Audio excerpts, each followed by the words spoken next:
දෙන්න මිස්ටර් මොනවා වගේ රූප නර්තන ඔයා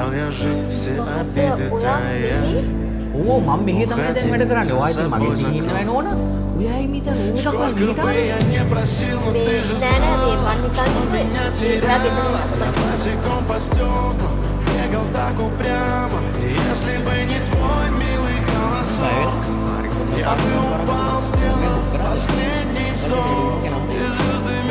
නෑ මේ හරියන්නේ අපි වෙන තැනක් බලමු.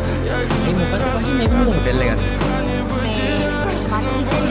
ස්ටාෆ් එක ඇත්තට හරියට පිස්තුල් නර්තන අපි කලින් මෙන්න මෙහෙ එන්න යන්න සර් එන්න රූම් එකක් නේ සර්ලා මේ හස්බන්ඩ් ඇන්ඩ් වයිෆ්ද නෑ අපි තාම මෙරි ගල්ලා නෑ නැගිටි මෙරි කරන්නේ මාරානි සර් මම දැක්ක අද දවසේ ලස්සනම කපල් එකක් සර්ලා කොච්චර කාලෙ ඉඳන්ද යාළුවෝ ඉන්නේ අපි දෙන්නේ යාළුවා දැන් අවුරුදු 2ක් විතර වෙනවා දැන් අපි රූම් එක බුක් කරගන්න ආවම ඔයයි ඔච්චර ප්‍රශ්න අහන්නේ අපේ නෑ ඔච්චර ගේන් තියනගෙන අපි හිතවත්කම කතා කරේ නේ සෝරි හරි ඒකට කමක් නෑ සර් මේ විදිහෙන් නෙවෙයි මෙයාට ඕනේ අපේ සම්බන්ධය හැමදාම රහස් විදිහට තියාගන්න මෙයා බය අපේ සම්බන්ධය ගැන හිතනගත්තොත් එයාට මාව නැති වෙයි ඔව් සර් කොහොමද ඉතින් ওই වගේ සම්බන්ධයක් හැමෝටම හොරා රහසින් තමයි තියාගන්න වෙන්නේ ඒක තමයි අපි ඉක්මනට බඳින්නේ නේ. එතකොට අපේ සම්බන්ධ ගැන හැමෝටම කියන්න පුළුවන් නේ. ඔයාලා හොඳ තීරණයක් කරන් තින්නේ. මගේ සුබ පැතුම්. thank you. එතකොට ඔයා බැඳලාද? මම බැඳලා හිටියේ සර්.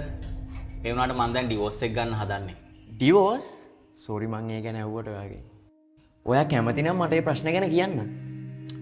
ගොඩක් ගෑනු කරන වැරද්ද තමයි අත් කරේ. එයාටත් වෙන සම්බන්ධයක් තිබිලා. මම මගේ ඇස් දෙකෙන්ම දැක්කා එයා වෙන පිරිමියෙක් එක්ක රූම් එකකට යනවා. මොකා? ඒ මිනිහට නම් පිස්සුද කොහෙද බැඳපු ගෑණියෙක් එක්ක යාළු වෙන්නේ. ඇත්තටම ඒ කොල්ල දන්නේ නැහැ එයා බැඳලායි කියලා. එයා ඒ කොල්ලටයි මටයි දෙන්නටම බොරු කළා. ඇත්තටම ඔයා ඒක ගැන කිව්ව එක හොඳයි. ඔයා කොහොමද ඔක තනියම දරාගන්නේ? වෙච්ච දේවල් වෙලා ඉවරයි සර්. සමහර කලාට ඒ දේවල් වෙන්නේ නැති මගේ හොඳට වෙන්නේ නැති. මොන වුණත් මම දැන් මේ දේවල් දරා ගන්න සිද්ධ වෙනවා. ඉස්සර මං වැඩ ඇරිලා මහන්සි වෙලා ටක් ගාලා ගෙදර ගියා එයාව බලන්න. එයා වෙනුවෙන් මම මාර කැපකිරීම ගොඩක් කරා. ඒ වුණාට අන්තිමේදී එයා හැමදේම වැරදියට දැක්ක හැමදාම රණ්ඩුනා මාත් එක්ක මාව එපා කිව්වා. පස්සේ මට තේරුණා එයාට මාව වටින්නේ නැහැ කියලා. පස්සේ මට තේරුණා සර් එයාගේ සතුට මාත් එක්ක තිබ්බේ නැත්තේ මොකද කියලා. මොකද එයාගේ සතුට තියලා තියෙන වෙන කෙනෙක් එක්ක. කමක් නැහැ සර්. දැන් මම සතුටින්. මං ඇත්ත මොකද්ද කියලා දැනගත්තනේ.